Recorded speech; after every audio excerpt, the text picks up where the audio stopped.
Good morning, class 10th student. As previously we studied about the male and female reproductive system. Male reproductive system produce the male germ cell, that is sperm, whereas the female reproductive system produce the female germ cell, that is ova or egg cell. Okay. Now today's topic is what happens when egg is not fertilization. It means female reproductive system के अंदर egg बन रहा है, लेकिन वो egg sperm के साथ अगर फर्टिलाइज नहीं होगा तो क्या होगा? Okay, what happen when egg is not fertilise? अगर एग फर्टिलाइज नहीं होगा तो क्या होगा? So for understanding this point, firstly we have to study about the menstrual cycle. What is menstrual cycle? It is repeated cycle in the female, repeat after each 28 days. Repeat after each 28 days. This menstrual cycle completed in 4 stages. The first is menstrual phase. First is menstrual phase. In this case, if fertilization is not takes place after releasing of secondary oocyte or ova from the ovary, what happens? The lining of uterus wall break and comes out through the vagina with blood and mucus. What is meaning? Actually, for the mean of accepting the embryo, the uterus wall becomes thick. The uterus की जो wall होती है वो thick हो जाती है. किसके लिए? ताकि अगर fertilization हुआ, embryo बना, तो embryo को receive करने के लिए uterus की wall thick हो जाती है. लेकिन अगर fertilization नहीं हुआ तो लीनिंग ऑफ यूट्रस वॉल, जो यूट्रस की वॉल थिक हो चुकी थी, वो ब्रेक हो जाएगी. उसके अंदर ब्लड कैपिलरी रैप्चर हो जाएगी और यूट्रस की वॉल के पीसेस ब्लड और म्यूकस के साथ में वेजाइना के थ्रू बाहर रिलीज होते हैं, जिसको मेंस्ट्रुअल फेज कहते हैं. ये 1 to 5 डेज के बीच में होते हैं. First 1 to 5 days, 1 to 28 days में से 1 to 5 डे के बीच में मेंस्ट्रुअल फेज होती है. मेंस्ट्रुअल फेज के बाद में फॉलिकुलर फेज होती है, जिसमें हमने प्रीवियस लेक्चर में भी समझाया था कि पहले ओवोनिया होता है, जो ओवेरी के अंदर पहले से प्रेजेंट है डिप्लॉइड सेल, उसके चारों तरफ ग्लैंडुलोसा सेल लेयर बनाती है, एनवलप बनाती है. अगर एक एनवलप बनाएगी, एक लेयर बनाएगी तो प्राइमरी फॉलिकल कहेंगे, और 2 लेयर बनाएगी तो उसको सेकेंडरी फॉलिकल कहेंगे. इसके अंदर ओवोनिया पहले प्राइमरी oocyte में ग्रो करता है, या तो केवल ग्रोथ है तो ये भी डिप्लॉइड ही है, लेकिन बाद में मियोसिस होती है तो सेकेंडरी oocyte में कन्वर्ट होता है. बाद में ये ग्राफ्टिन फॉलिकल में कन्वर्ट हो जाता है, जिसके चारों तरफ 2 मेम्ब्रेन होती है, एक्सटर्ना और इंटरना. ठीक है, इंटरना एस्ट्रोजन हार्मोन रिलीज करती है, जो सेकेंडरी सेक्सुअल हार्मोन होता है फीमेल के अंदर. Now this is development of follicles. First primary, then secondary, then Graafian follicle, उसके अंदर ओवोनिया के मियोसिस के द्वारा सेकेंडरी oocyte बन रहा है. This is called follicular growth. तो फॉलिकुलर ग्रोथ 6 से लेके 13 डे के बीच में होता है और फॉलिकल बनते हैं, उसमें सेकेंडरी oocyte डेवलप होता है. उसके बाद में आता है ओव्यूलेटरी फेज. ओव्यूलेटरी फेज जैसे मैंने आपको बताया था कि ओव्यूलेटरी फेज 14th डे पे होती है. ओव्यूलेटरी फेज 14th डे पे होती है, यानी सेकेंडरी oocyte ओवेरी से बाहर रिलीज हो जाएगा. That called ovulation. तो इसके अंदर आपको ध्यान रखना है, secondary oocyte release at 14th day. 14th day पे सेकेंडरी oocyte वो बाहर रिलीज हो जाएगा, उसको ओव्यूलेशन कहेंगे.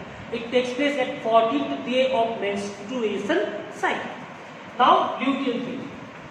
ल्यूटियल फेज 15 to 28 डेज के बीच में होती है. तो आप देख रहे हैं कि जो रिमेनिंग पोर्शन है थीका एक्सटर्ना और थीका इंटरना के मेम्ब्रेन के, वो एक येलोइश बॉडी बनाते हैं, जिसको कॉर्पस ल्यूटियम कहते हैं. ये corpus luteum progesterone hormone release करती है, जो प्रेगनेंसी के स्टेब्लिशमेंट के लिए जरूरी है.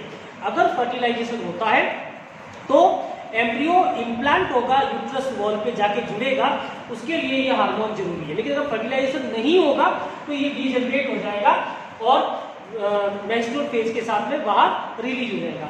तो इसमें यही है, कॉर्पस ल्यूटियम डेवलप होता है, और अगर फर्टिलाइजेशन नहीं होता है तो ये becomes corpus luteum becomes degenerate and again the menstrual phase starts and it release with the blood and mucus. So this is the 28 days cycle takes place in the female. It called menstruation. It takes place in the four states that called menstruation cycle. It repeated until the fertilization not take place. अगर fertilisation हो जाएगा तो फिर menstrual cycle जो है वो बंद हो जाएगी, मेंस्ट्रुअल साइकिल नहीं होगी, और फर्टिलाइजेशन नहीं होगा तो मेंस्ट्रुअल साइकिल रिपीट होती रहेगी. तो this is all about the fertilisation. और क्वेश्चन आपका इसमें ये आता है what happen when egg is not fertilised. तो आपको इसके अंदर मेंस्ट्रुअल साइकिल ही एक्सप्लेन करनी है. अब हम पढ़ते हैं कि अगर फर्टिलाइजेशन होता है तो क्या होगा. So let's take next topic.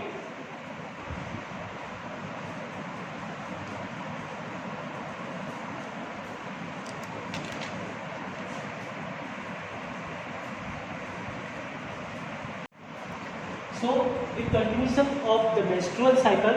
Now we take what? Now we take the fertilization. The next topic is fertilization.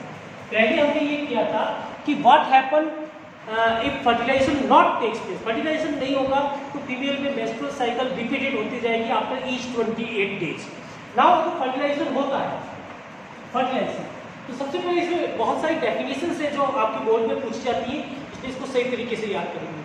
Fertilization, fusion of male gamete sperm with female gamete ova.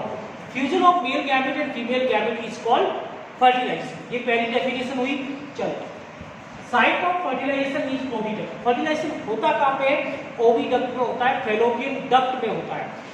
वो भी ये एम्पुला और स्टमस junction के बीच में. ये थोड़ा detail question हो गया.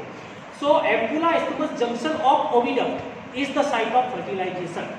ओके, तो आपके अगर 10th का क्वेश्चन आता है तो आप सिंपल लिख दीजिए कि fertilisation takes place in oviduct, और ओविडक्ट का दूसरा नाम है fallopian duct. Fertilisation occur if copulation takes place during ovulatory period.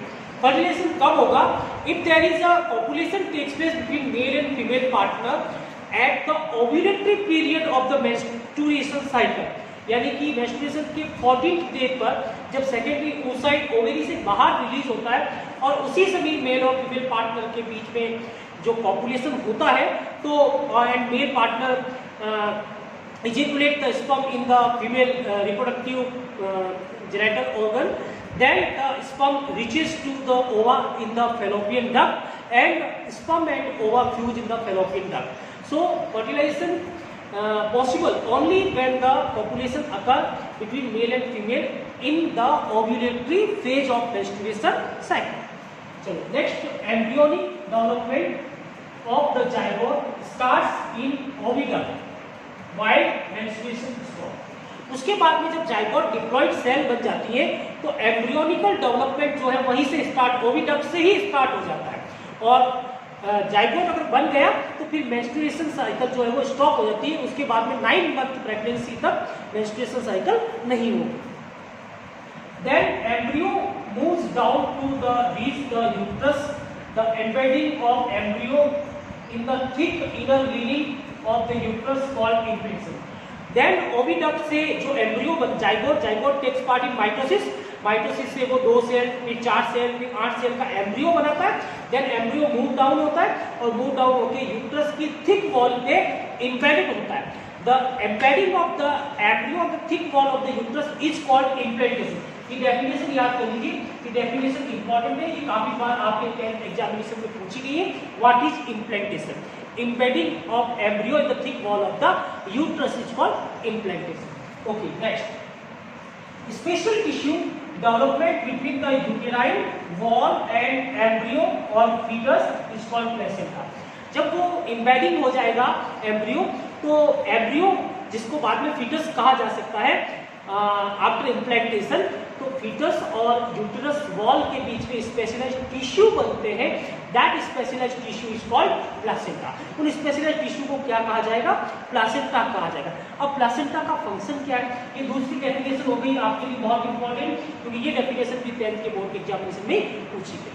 Now placenta helps in exchange of nutrient, gas and waste. Placenta किस किस में हेल्प करता है?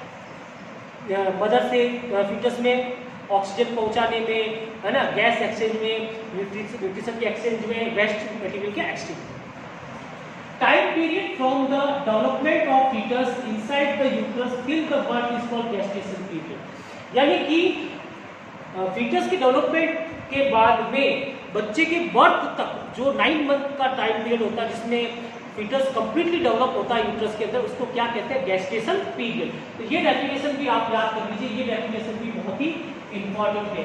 Time period from the development of foetus inside the uterus till the birth of child, that called gestation period. This is the another definition. Now last point, the act of giving birth of the fully developed fetus at the end of gestation is called parturition. This is again a new definition. ये definition भी आपसे पूछी जाती है कि at the end of gestation period the act of giving birth of the fully matured fetus after the gestation period is called parturition. यानी बच्चे के जन्म वाले प्रोसेस को पार्चुरेशन कहते हैं। उसकी डेफिनेशन आपको इस तरीके से लिखनी है। So this is all about the fertilisation, embryonical development, gestation period and parturition. Okay, so आज हम इस टॉपिक को यही कंप्लीट करेंगे। नेक्स्ट हम रिप्रोडक्टिव हेल्थ का टॉपिक लेंगे, है ना। तो आप इसको कंटिन्यूसली पढ़ते रहिए और एक्सरसाइज के क्वेश्चन सॉल्व करते रहिए। Good day to all, good day.